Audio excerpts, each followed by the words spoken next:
মানে এত রক্তপাত, এত হিংসা, এত কিছুর মধ্যে, এবং চরিত্রগুলো এত ডার্ক, মানে অথচ এতটাই স্ট্রং। তাও বিষয় যে আমাদের দেশের যা অভিনয়ের সিনারিও, তাতে এমন বহু তথাকথিত কোটানকোট মানে অভিনয়ের প্রশিক্ষণ না জানা অভিনেতাও দুর্দান্ত অভিনয় করে বেরিয়ে যাচ্ছেন, অভিনয় করে একদম বেরিয়ে গেছেন, বেরিয়ে অসম্ভব যাচ্ছেন। করছেন, এটা কিন্তু এটা অস্বীকার করা যাবে না। ডেফিনেটলি। তো তোর জীবনের এরকম দাগ কেটে যাওয়া কোন কোন চরিত্র আছে? একটা চিলতে ভুল করেছি, ধরো একটা ফলস লুক দিয়ে ফেলেছি, ধরা সেটা তো পড়ে অত যায়, বড় স্ক্রিনে ধরা পড়ে যায়। নমস্কার, স্বাগত জানাই আজকের এপিসোডে। হ্যালো অঞ্জলি। আজকে আমাদের সঙ্গে যে আছে অতিথি, আমরা সবাই যাকে চিনি, কোরক সামন্ত। নমস্কার রে ভাই। Thank you. আচ্ছা, আমরা কিন্তু আজকে আড্ডা মারতে এসেছি, তো তাই জন্য এরকম ভাবে, কারণ ওর সঙ্গে ইন্টারভিউ ঠিক হয় না, তো আমরা আড্ডা মারবো, গল্প করব। আর ওকে তো আমরা সবাই চিনি। আছিস কেমন আগে বল? আছি দিব্যি, নিজের ভাবেই আছি মোটামুটি, যেরকম তুই থেকে থাকিস, যেরকম থেকে থাকি। নতুন কি কেউ চলছে কাজ? নতুন কাজকর্ম চলছে বেশ কিছু, সেগুলো ক্রমশ প্রকাশ, সেগুলো এক্ষুনি বলছি না, না, ফিরিস্তি দিচ্ছি না। না ফিরিস্তি দিস না। আর ধর কি কি করে ফেললি যেগুলো দর্শক দেখেছে এই বা দেখতে যাবে খুব শিগগিরই? দেখতে যাবে বলতে, এই ধরো আমাদের কাজটার কথা বলা যেতে পারে। হ্যাঁ। আমরা একসাথে একটা কাজ করেছি সম্প্রতি, একটা ওয়েব সিরিজ, সেটা প্ল্যাটফর্ম 8-এ আসবে। হরনাথ চক্রবর্তী নির্দেশনা দিয়েছেন, পদ্মনাভ দাশগুপ্ত স্ক্রিপ্ট লিখেছেন, আমরা দুজন তাতে কো অ্যাক্টর। তো মোটামুটি এখন অনেক দীর্ঘদিনের একটা অভিনয় জীবনের মধ্যে দীর্ঘদিন থিয়েটার নিয়ে আছিস।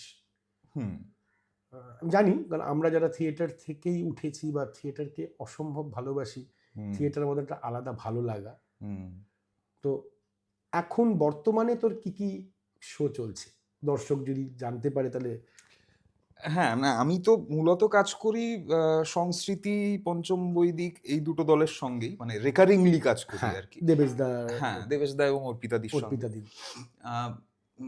ওদের সঙ্গে বেশ কিছু কাজ চলছে, যেগুলো পুরনো কাজ, দু একটা নতুন কাজও চলছে তার মধ্যে। আমরা 2020 নাগাদ দ্য রেজিস্টিবল রাইজ অফ আর্তুরো করেছিলাম ভিক্টর নাম দিয়ে। সেটা আমি, অর্ণদা, আমরা অভিনয় করি, এখনো মাঝে মধ্যে শো হয় সেটার। পঞ্চম বৈদিকের এই কাজটা পুলিশ বলে একটি নাটক করেছি, খুব ইন্টারেস্টিং নাটক সেটা, সেটা আমরা গত বছর প্রথম মঞ্চস্থ করি। সেটাও খুবই চমৎকার একটা নাটক, স্লাভমির ব্রোজেকের নাটক, পুলিশ নাট্যকার। আর দেবেশদার সঙ্গে পিরান্দেল্লোর 6 characters in search of an author করি, কোথাকার চরিত্র কোথায় রেখেছো, খোক্কোশ করলাম সাম্প্রতিক অতীতে। দেবশঙ্কর দা অভিনয় করেন তাতে। এই মোটামুটি সংস্কৃতি পঞ্চম বৈদিকের। আর সম্প্রতি আমরা আর একটা ইন্টারেস্টিং থিয়েটার করছি, বন্ধু বান্ধবরা মিলেই, মূলত আমাদের বন্ধু দল আনন্দপুর গুজব, ওরা একটি ভগীরথ মিশ্রের একটি উপন্যাস আড়কাঠি, সেই আড়কাঠি উপন্যাসটাকে ড্রামাটাইজ করে আমরা সবাই মিলে কাজ করছি। তো 13ই ডিসেম্বর মধুসূদন মঞ্চেতে আসতে পারেন যদি কোরককে দেখতে চান। প্রথম যেটা পর্দার কাজ আমি করি, মানে ক্যামেরার সামনে অভিনয় যেটাকে বলা হয়, সেটা প্রথম করি দেবেশদারই নির্দেশিত একটি ছবিতে। সেটা কোনোদিন সেই অর্থে কমার্শিয়ালি রিলিজ করেনি। এটাকে নাটক করতেন, মানে সংস্কৃতির প্রযোজনা, বিখ্যাত প্রযোজনা তাতে দেবশঙ্কর দা একা অভিনয় করতেন। হ্যাঁ, মানে একা বলাটা টেকনিক্যালি ভুল হবে, একটা বড় দল থাকতো, কিন্তু মানে সংলাপ একা দেবশঙ্কর দাই বলতেন। এবার সেই থিয়েটারটা যখন করতেন দেবেশ দ্বারা, সেই সময় থেকেই স্যারের ইচ্ছে ছিল যে এই নাটকটাকে নিয়ে পরবর্তীকালে একটা ছবি যদি করা যায়। তারপর দেবেশদা নিজেরই টাকা পয়সা জোগাড় টোগাড় করে, ততদিনে দেবেশদা চাকরিটাও ছেড়ে দিয়েছে, বুঝলে, মানে সে ভয়ানক অবস্থা আর কি। মানে স্যার ছবি করবেন, আমরাই সবাই কেউ অ্যাসিস্ট করছি, দলেরই ছেলেপিলে সবাই, কেউ তাদের মধ্যে এক্সিকিউটিভ প্রডিউসার, কেউ কাস্টিং করছে, কেউ স্যারেরকে নানাভাবে করছে, অ্যাসিস্ট করছে। এবার করে টোরে মানে নিজেদের মতোই একটা টিম হলো, এবং ইন্ডিপেন্ডেন্ট ছবি যেরকম হয় আর কি, আমরা নিজেরা খুব মানে একদম যুদ্ধং দেহি মেজাজে নেমে পড়লাম মাঠে, নিজেরাই পাট টাট করলাম। এবং যেটা দেবশঙ্কর দা একা যে অভিনয়টা করতেন সেটাকে 3টে চরিত্রে ভেঙে দেওয়া হলো। সে 3টে চরিত্র করলেন দেবশঙ্কর দা নিজে একটা চরিত্র, অর্পিতা দি একটা চরিত্র, অর্পিতা ঘোষ, এবং নিত্য গাঙ্গুলি। নিত্যদা ইজ আ ফ্যান্টাস্টিক অ্যাক্টর, মানে আই স্টিল মিস হিম। মানে আমি একটা কাজ করেছিলাম ওনার সঙ্গে, আমার প্রথম ছবির হাসিতে হাসিও না, অয়নদা ডিরেক্ট করেছিল। আচ্ছা আচ্ছা। ইনফ্যাক্ট আমার সঙ্গে ওনার সংলাপ, মানে আমার জীবনের মানে বড়, আমার সিনেমার প্রথম সিনেমা ছিল, আচ্ছা, আমার প্রথম সংলাপটাই ছিল ওনার সাথে। আরে আরে আরে হ্যাঁ, অসম্ভব একজন কিন্তু অভিনেতা। হ্যাঁ হ্যাঁ, এবং ততোধিক মাটির মানুষ, একদম কি সিম্পল, অদ্ভুত মানুষ। তার কিছু বছর পরেই তো হট করে শরীর খারাপে হুম, পড়লেন। যাই হোক, আর তারপরে প্রকাশিত বড় পর্দা বা ছোট পর্দার কি কাজ? না, প্রকাশিত বলতে হ্যাঁ এটা বলা দরকার যে ছবিটা রিলিজ না করলেও কিফে দেখানো হয়েছিল। বাহ। এবং রবীন্দ্র সদনে আমরা সবাই ওই একটাই স্ক্রিনে আমরা সবাই দল বেঁধে গিয়ে নিজেরা কি কাজ করেছি সেটা দেখতে গেছিলাম, এবং সেটা এটা মানে অদ্ভুত, মানে সত্যি এটা জীবনে প্রথমবার রবীন্দ্র সদনের অত বড় একটা পর্দায় নিজেকে দেখছি, মানে যে এটা কি হচ্ছে রে ভাই আমার সঙ্গে, এটা হয় মানে আমার বিশ্বাস সব অভিনেতারই না জীবনে সেটা একটা গায়ের শিহরণের মতো হয় না, হ্যাঁ বিভৎস একটা ব্যাপার লাগে যে এইটুকু একটা মুখ অত বড় হয়ে গেল কি করে, এটা আমি আমারও এবং যেটা সব থেকে মানে হরেন্ডাস হয় আর কি, সেটা হচ্ছে ধরো একটা চিলতে ভুল করেছি, ধরো একটা ফলস লুক দিয়ে ফেলেছি, ধরা পড়ে যায়, বড় স্ক্রিনে ধরা পড়ে যায়। হ্যাঁ, মানে সেইগুলো যখন হ্যাঁ আমিও, আরে এগুলো সবাই করেছে, ধরা পড়ার সময় কিরকম লজ্জা, তখন না কিরকম সবার সামনে মুখটা একটু কোথায় মুখ লুকোবো, ধরনি দ্বিধা হও, একদম একটা অবস্থা। তো যাই হোক, মানে আমার ওই ছবিতে সেটা হয়নি, পরবর্তীকালে হয়েছে নানা সময়। যে না, আমার প্রথম ছবিতেও হয়েছিল, আচ্ছা কোনো তোর তারপরে রিলিজ সিনেমা বা রিলিজ শর্ট ফিল্ম বা? হ্যাঁ, প্রথম রিলিজড সিনেমা সেইটাও একটা অভিজ্ঞতা, সেটা হচ্ছে পাভেলদার ছবি রসগোল্লা। উইন্ডোজ, মানে শিবুদার নন্দিতাদি প্রডিউস করেছিল, এবং অদ্ভুত, মানে সেই সময় দাঁড়িয়ে 2017 ওটা শুট হয়েছিল, 2018 রিলিজ করেছিল, মানে সেই সময় দাঁড়িয়ে বেশ লার্জ স্কেলের ছবি ছিল ওটা। এবং উজানের ডেবিউ, হ্যাঁ আমাদের কেজির ছেলে, কৌশিকের ছেলে, দারুণ ছেলে উজান। এবং উজানের প্রথম ছবি আমারও সেই অর্থে দেখতে গেলে, মানে রিলিজ ছবি হিসেবে তো আমারও প্রথম ছবি, ফলে মানে আমরা দুজনে তখন নিউ কামার। এবং মজাটা ছিল, আমার যে চরিত্রটা ছিল একজন কীর্তনিয়া, মানে সে খোল বাজায়, গান করে, কীর্তন গান করে, মাঝে মধ্যেই দুকলি তার গলা দিয়ে গান বেরিয়ে আসে, এরকম একটা চরিত্র। এবার উজানের চরিত্রটা, যেটা মানে যিনি আর কি রসগোল্লার আবিষ্কর্তা নবীন দাস, তিনি নিজে মাঝে মধ্যেই এরকম সাধুসঙ্গ করে বেড়াতেন, কীর্তনের আখড়ায় গিয়ে বসে থাকতেন, এই হচ্ছে গল্প।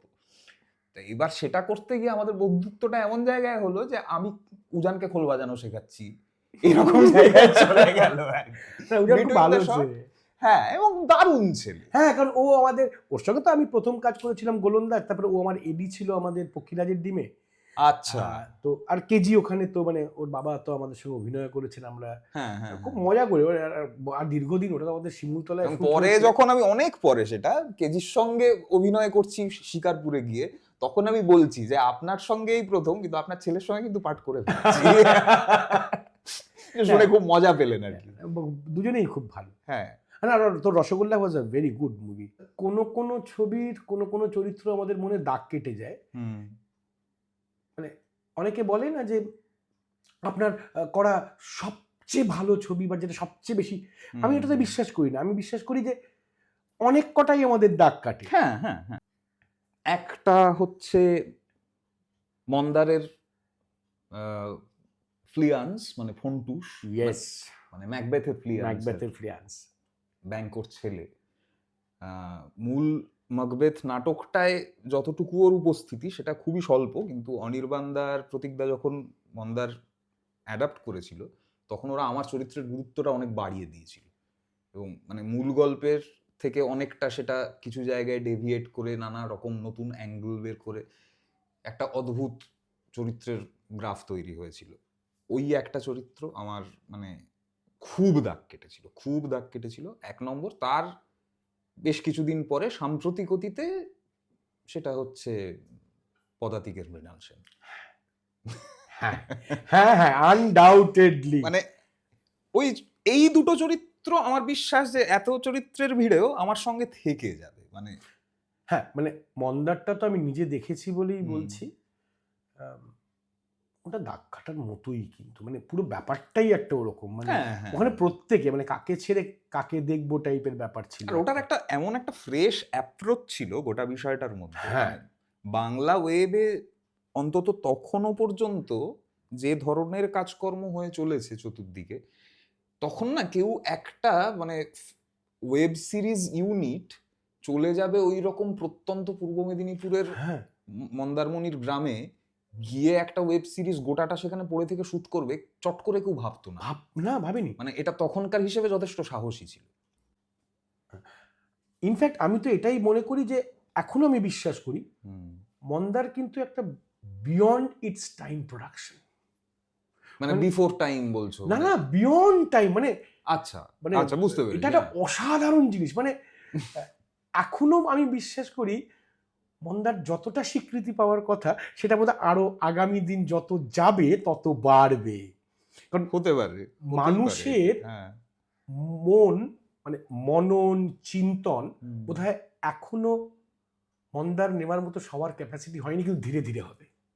মানে আমাকে তো ভীষণভাবে প্রভাবিত করেছিল। না আসলে কি বলতো, মানে মাকবেথ নাটকটা ইটসেলফ এত একটা গোরি প্লট না, মানে মানে দম বন্ধ হয়ে আসে হ্যাঁ, মাকবেথ পড়তে গেলে। মানে তুমি অরিজিনাল যদি নেওয়ার ক্ষমতা হ্যাঁ, রাখতে হয়, হ্যাঁ, সোজা হ্যাঁ, কথা ভাই। মানে এত রক্তপাত, এত হিংসা, এত কিছুর মধ্যে, এবং চরিত্রগুলো এত ডার্ক, মানে অথচ এতটাই স্ট্রং, এতটাই স্ট্রং, প্রত্যেকের কিন্তু উইল পাওয়ার এরকম টাইপের আরে একটা বাবা, ব্যাপার। আরে বাবা, নইলে কি আর 450 বছর ধরে একটা নাটক টিকে থাকে? একদম, মানে না রেলেভেন্ট থাকে। হ্যাঁ, মানে আর মানে প্রত্যেক কটা চরিত্র যেন দৃঢ়, হুম। সে একদম খুব পজিটিভ, মানে সাংঘাতিক ভাবে একটা সেলফ ডিপেন্ডেন্ট একটা ক্যারেক্টার। হুম হুম মানে আমি বলছি আমার গায়ে কাটা দিচ্ছি। আমরা আপনারা হয়তো অনেকেই জানেন, আবার অনেকে জানেন না, ও কিন্তু প্রচুর প্রচুর ভয়েস অ্যাক্টিং এর কাজ করেছে, আর খুব ইন্টারেস্টিং। সেখানেও আমি ওর সঙ্গে একটা দুটোতে কাজ করেছি বলে হ্যাঁ। জানলাম। এখানেও এইটাতে কিভাবে, মানে এটা কি শুধুই আমাদের প্রত্যেকেরই তো ভয়েস অ্যাক্টিংটা খুব প্রাণের জিনিস, মনের জিনিস। কারণ ভীষণ আমার যেরকম ভীষণ ভালো লাগে, মানে ভীষণ। আমি শরীরটা যখন না ব্যবহার করে শুধু গলা ব্যবহার করে অভিনয় করা, আবার উল্টোটাও তাই। উল্টো মানে দিকটাও সত্যি। উল্টো দিকটাও সত্যি। আমি ভীষণ চ্যালেঞ্জিং লাগে। আমি একটা কাজ করেছিলাম সিনেমার, আমি তো নিজের নাম বলবো না। সেখানে আমার কোনো সংলাপ ছিল না। প্রথমে ভেবেছিলাম দূর চাই, সিরিয়াস ভেবেছিলাম ভাই না এটা তোর সঙ্গে গল্প করতে পারি বলে বলছি। যখন কাস্টিংটা দিল আমাকে 3-4টে চরিত্র দিল, তুমি চুজ করো না কোনটা করবে। আচ্ছা। তো তাতে আমার একজন বললেন, আমি তারও নাম নেব না কারণ আমাদের দলের সিনিয়র, আমার গুরুস্থানীয় যাচ্ছে, বললেন বাবা ক্যারেক্টারটা।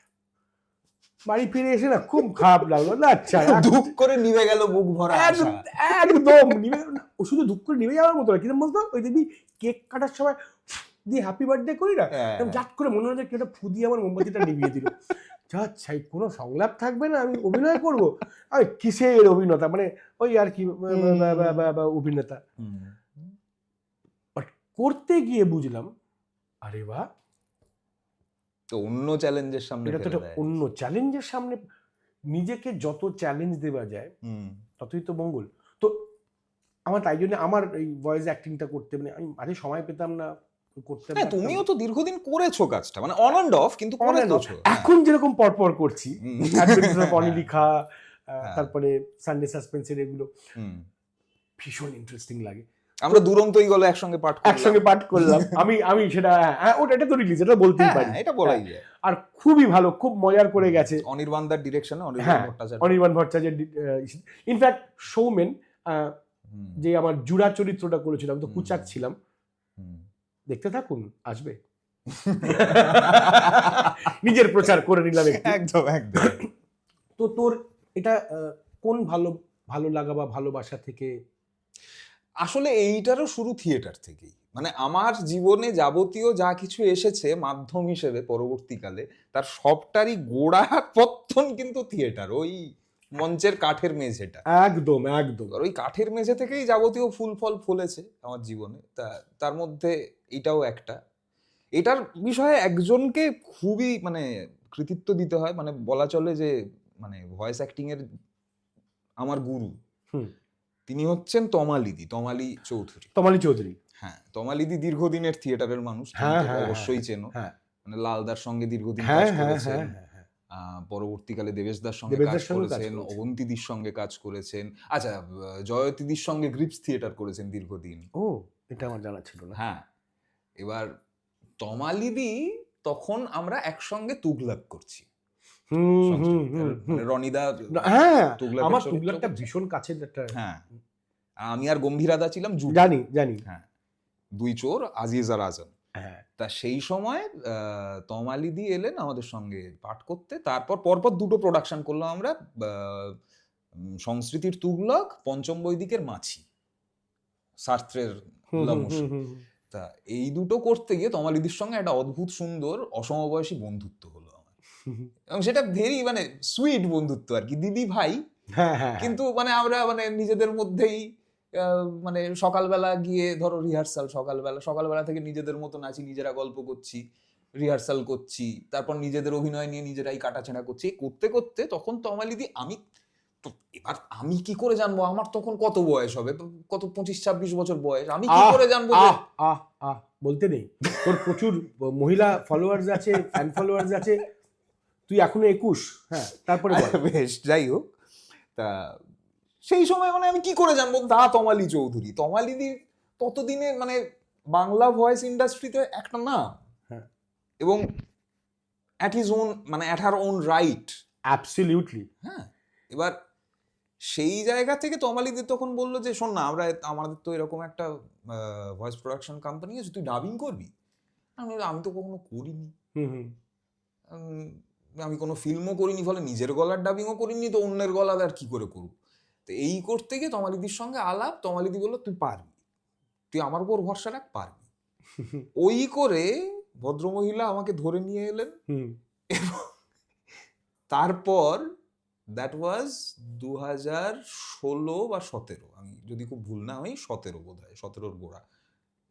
তারপর এখন হচ্ছে 2025। আমি এখনো পর্যন্ত তমালিদির যে voice production company sound ideas, সেখানের একজন সিনিয়র ভয়েস আর্টিস্ট, এবং সাউন্ড আইডিয়াস আমার ঘর। হ্যাঁ, আমার আরেকটা ঘর, সংস্কৃতি যেমন একটা ঘর আমার, পঞ্চম বৈদিক যেমন একটা ঘর আমার, সাউন্ড আইডিয়াস আমার আরেকটা ঘর। হ্যাঁ, কারণ তোকে সত্যি মানে তোকে মানুষের কাছে অনেক। হ্যাঁ হ্যাঁ, আমাকে মানে পুরো শূন্য থেকে শিখিয়েছেন। মানে আমার থিয়েটারের ট্রেনিংটা ছিল, থিয়েটারের ভয়েস ট্রেনিং ছিল, একটা পরিষ্কার ডিকশনে কিভাবে কথা বলতে হবে, এবং সেটাকে প্রয়োজনে অপরিষ্কার করতে গেলে কি কি করতে হবে, এই ট্রেনিংটা আমার ছিল থিয়েটারে। এটা আমাদের বেসিক ট্রেনিং এর মধ্যে। কিন্তু সেটাকে যখনই একটা কন্ডেন্সার মাইক্রোফোনের সামনে সেটাকে নিয়ে গিয়ে ফেলা, সেটার কোথায় কতটা উচ্চাবচতা রাখতে হবে, কোথায় কতটুকু দিলেই মানে মিনিমাম এফার্টে ম্যাক্সিমাম এফেক্ট কিভাবে তৈরি করতে হয়, এইটা খুব জরুরি কথা। একদম একদম। এটা কিন্তু অ্যাকচুয়ালি অরুণ মুখোপাধ্যায়ের। হ্যাঁ, আমি বলতে যাচ্ছিলাম চেতনার যে স্কুলিং, হ্যাঁ, চেতনার স্কুলিং এর কথা, কিন্তু মিনিমাম এফার্টে ম্যাক্সিমাম এফেক্ট কিভাবে তৈরি হয়, মানে ক্ষেত্রেও দামি কথা, মাইক্রোফোনের অভিনয়ের ক্ষেত্রেও দামি কথা, ইভেন মঞ্চের অভিনয়ের ক্ষেত্রেও অত্যন্ত দামি কথা। ফলেই পুরোটাই তো ফলে, সেটাই তো হয়।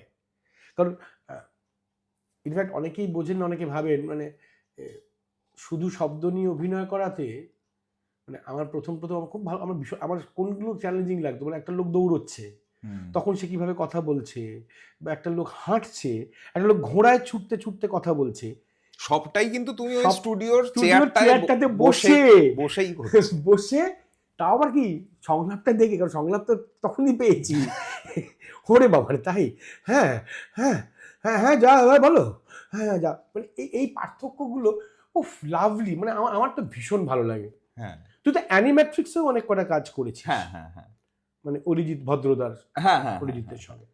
না, এবার মানে তমালিদি আমার মানে গোড়াপত্তনটা করে দিয়েছিলেন, তারপর একটা সময় পর বললেন চড়ে খা, তখন আমি তারপর একটু এদিক ওদিক এখন নানা জায়গায় কাজ করছি। ইনফ্যাক্ট না, তমালির দ্বারা প্রভাবিত আমি এতটাই, না আমার এত সত্যি খুব ভালো লাগে। তমালিদি অসম্ভব শক্তিশালী অভিনেত্রী। এই ভীষণ ভীষণ। একটা নাটকে আমরা একসঙ্গে অভিনয় করি এখনো, ইনফ্যাক্ট। কোনটা রে? কোথাকার চরিত্র কোথায় গেল? হ্যাঁ হ্যাঁ হ্যাঁ হ্যাঁ। কোথাকার চরিত্র কোথায় রেখেছো? আমার মায়ের চরিত্রটা তমালিদি। হ্যাঁ হ্যাঁ হ্যাঁ। মানে মা এবং ছেলের সম্পর্কটা এরকমই সেখানে, যে ছেলের সাংঘাতিক অভিমান এতটাই যে সে মায়ের সঙ্গে কোনোদিন কথাই বলে না, মায়ের মুখের দিকেই তাকায় না। এরকম দুটো চরিত্রে আমরা অভিনয় করি, এবং সেইটাতে তমালিদি যে সাটলিটিতে অভিনয় করেন না, মানে আমি মাঝে মধ্যে নিজে অভিনয় করবো কি, আমি তাকে দেখি। মানে আমি ওপেনলি বলতে পারি দর্শকদেরকে, আমি এখনকার যারা মহিলা অভিনেত্রী আছেন, আমার বেশ কিছু তাদের মধ্যে প্রিয় আছেন, যেমন তারা সবাই আমার থেকে বয়সে অনেক ছোট। একটু বলো না ফর আ চেঞ্জ, তুমিও একটু বলো। এটা কি হচ্ছে? না এটা তো কি পডকাস্ট, না না না, অনেককেই ভালো লাগে, কিন্তু তার মধ্যে ধর মোনালিসা, আহা হা, বিউটিফুল অভিনেত্রী। মোনালিসার সঙ্গে আমিও কাজ করেছি, আমি খুব প্রভাবিত ওর দ্বারা। এবং মোনালিসা দি প্রসঙ্গ যখন উঠলো, দুটি কথা বলি। মানে মোনালিসা দি এই মুহূর্তে রবীন্দ্রভারতী বিশ্ববিদ্যালয়ের অধ্যাপিকা, নাটক বিভাগের, এবং ও যখন স্টুডেন্ট ছিল, ও যখন একদম মানে মাস্টার্স শেষ করে হায়ার স্টাডিজ করছে, সেই সময় থেকেই আমরা জানতাম যে ওর অ্যাকচুয়ালি, আমরা ওকে বলতামও যে মোনালিসা দি তুমি তোমার এই বিষয়টা নিয়েই তুমি পড়িও, তুমি পড়ালে বহু মানুষ উপকৃত হবে। হ্যাঁ হ্যাঁ।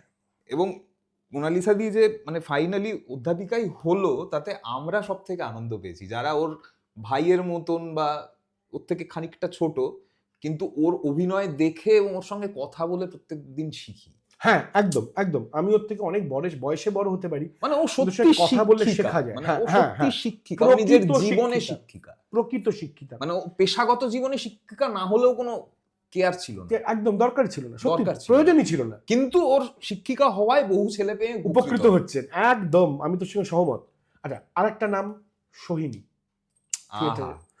উফ, মানে বাবুয়াদির কথা বলছো? হ্যাঁ হ্যাঁ। আচ্ছা,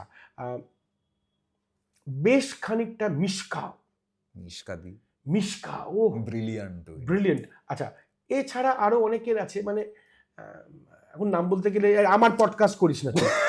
মানে এটা নিয়ে আমি তো একদিন একটা কথা দিলাম, আপনারা যদি লেখেন ও তুগলক নাটকের, যদি আপনার অভিজ্ঞতা নিয়ে, আর ওই শুধু মেকিং অফ তুগলক নাটক নিয়ে যদি এটা করতে বলেন, আমরা ও প্রচুর কথা বলতে পারবো, আর আমি ওকে অনেক ইনপুট দেবো। না, এটা বলার কারণটা কিছুই না, সেটা হচ্ছে 5 বছর আমার তখন থিয়েটার জীবনে প্রায় আমি একদম নতুন, এবং সেই সময় 5টা বছর আমি যেসব মানে বাঘা অভিনেতাদের সঙ্গে কাটিয়েছি, সেইটা আমার জীবনের ওই 5টা বছর একটা অর্জন আর কি। মানে ওটা প্রায় একটা আমার কাছে রেপার্টারির মতন ছিল তখন, সংস্কৃতিতে যখন তুগলক হতো। এবং টানা 5 বছর রজতাভ দত্তের সঙ্গে, অনির্বাণ চক্রবর্তীর সঙ্গে, অরিন্দল বাগচির সঙ্গে, এবং আরো বহু মানুষ, রণজিৎ চক্রবর্তীর সঙ্গে, এদের সঙ্গে অভিনয় করাটা মানে একটা থিয়েটারে নতুন আসা ছেলের কাছে যে কি, সেটা নিয়ে আমি মানে কথায় কথায় বলছিলাম যে অঞ্জনদাকে, যে এটা নিয়েই আমি তোমার একটা এপিসোড নামিয়ে দিতে পারি। হ্যাঁ, কারণ সেই সূত্রেই এলো কথা। না, এটা কিন্তু ঘটনা, কারণ রনিদার সঙ্গে আমিও যে কটা কাজ করেছি, কয়েকটা করে দিন কাটানো, মানে না এত গল্প, এত কিছু শেখা যায়, এটা কিন্তু সত্যি। আচ্ছা, এবার একটু হালকা আসি, একটা ছোট্ট করে না একটা র্যাপিড ফায়ার করব। কোনো প্রশ্নকে তুমি এড়িয়ে যেতে পারো না, যে কোনো প্রত্যেক কটা প্রশ্নের উত্তর দিতে হবে। আমি এটাও ওটাও নেব না।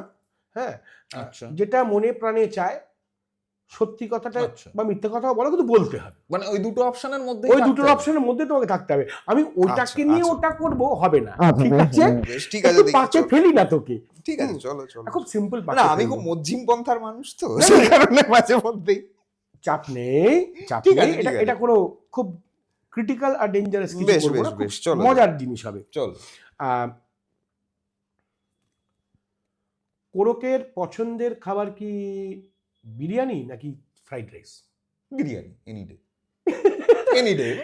হ্যাঁ, মানে এটা আমাদের মাটন বিরিয়ানি, বিরিয়ানি না চিকেন, হান্ডির মধ্যে গলা একটা ব্যাপার, মাটন। আচ্ছা থাক না, আমি এখন খাচ্ছি না। আচ্ছা ঠিক আছে, সরি। কেন লোম বাড়াচ্ছিস? আচ্ছা, অবসর সময় বই পড়া না হলে গিয়ে থিয়েটার দেখা? থিয়েটার, নট সিনেমা, তাই তো? মানে অপশনটা অপশনটা থিয়েটার, তাহলে থিয়েটার দেখা। মানে এটা কেন করলাম তুই বুঝতে পারলি? আমরা তো মানে আমারও তো ধর যতটুকু একই গোয়ালের গরু আমরা। হ্যাঁ, আমার যতটুকু পরিচয় থিয়েটারের জন্য, মানে আমি তো বলি আমি যা কিছু আমার গুরু চন্দন সেনের জন্য, মানে তা না হলে আমি এক্সিস্টই করি না। আচ্ছা, নিজের মনের মানুষের সাথে অজানা জায়গায় ভ্রমণ করতে চলে যাওয়া, নাকি একটা কোনো মানে একটু পয়সা করি বাঁচি একটা বেশ সুন্দর জায়গায় গিয়ে candle light dinner by a sea side, চেনা পরিচিতি জায়গায়, নাকি এটা একদম অচেনা জায়গায় চলে যাওয়া, এটা ট্রেনে করে বা কোথাও গিয়ে সেখানে জানি না কোথায় কি, ওরকম একটা, কোনটা? অচেনা জায়গাতেই যাবো। আমাদের থট প্রসেসটা আমি জানি তো, কারণ চেনা জানা তো সংলাপই হয়, মুখস্থ করে পড়ছি। না জানাকে মানে এটা আমার হয় না জানা না চেনা জায়গাতে কোথায় ঠিক আছে খুঁজে বার করবো। এইরকম করে বহু জায়গায় ইনফ্যাক্ট মানে পায়ে হেঁটে কলকাতায় আবিষ্কার যে ব্যাপারটা আমাদের, মানে তোমাদের ছোটবেলায় তো ছিলই, আমি এখনো করি, আমাদের ছোটবেলাতেও কিন্তু ছিল কিছু। এবার ওইটা করার যে মজা, ওটা না মানে ওইটা একটা নেশার। হ্যাঁ, ওটা বলে বোঝানো যাবে না। আমি শুধু কলকাতার গণ্ডিতে ব্যাপারটাকে আবদ্ধ রাখছি না, মানে এটা উদাহরণ হিসেবে দিলাম, কিন্তু মানে ওই যে মানে অচেনা কোনো একটা জায়গা এবং সেখানে যদি দুজনে মিলে আবিষ্কার করার মজাটা থাকে, সেটা আরো সাংঘাতিক।